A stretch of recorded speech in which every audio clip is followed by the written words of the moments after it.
कृष्ण के अनमोल विचार। कर्म योग पर कृष्ण के विचार। कृष्ण का कहना है, कर्मण्येवाधिकारस्ते मा फलेषु कदाचन। इसका अर्थ है कि हमें अपने कर्तव्यों का पालन करना चाहिए, लेकिन फल की इच्छा नहीं करनी चाहिए।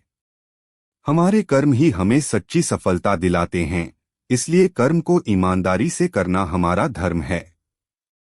ज्ञान योग पर कृष्ण के विचार।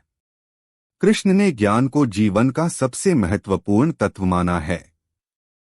उनका विचार है, ज्ञान से ही अज्ञानता का अंधकार मिटाया जा सकता है। ज्ञान ही मनुष्य को सही और गलत का भेद समझने में मदद करता है।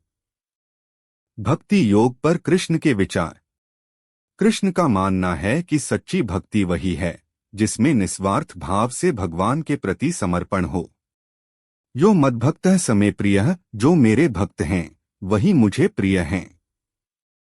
भक्ति का अर्थ केवल पूजा अर्चना नहीं, बल्कि मन, वचन और कर्म से भगवान के प्रति समर्पण है। धर्म और अधर्म पर कृष्ण के विचार। कृष्ण का कहना है कि धर्म वह है जो सत्य और न्याय के मार्ग पर चलता है। धर्मो रक्षति रक्षितः, धर्म की रक्षा करने वाले की धर्म भी रक्षा करता है। अधर्म के मार्ग पर चलने वाले का अंत निश्चित है। जीवन और मृत्यु पर कृष्ण के विचार।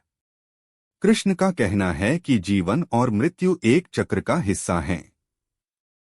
जातस्य ही ध्रुवो मृत्युर्ध्रुवं जन्म मृतस्य च। जो जन्मा है उसकी मृत्यु निश्चित है, और जो मरा है उसका पुनर्जन्म भी निश्चित है। हमें इस चक्र को समझकर जीवन जीना चाहिए।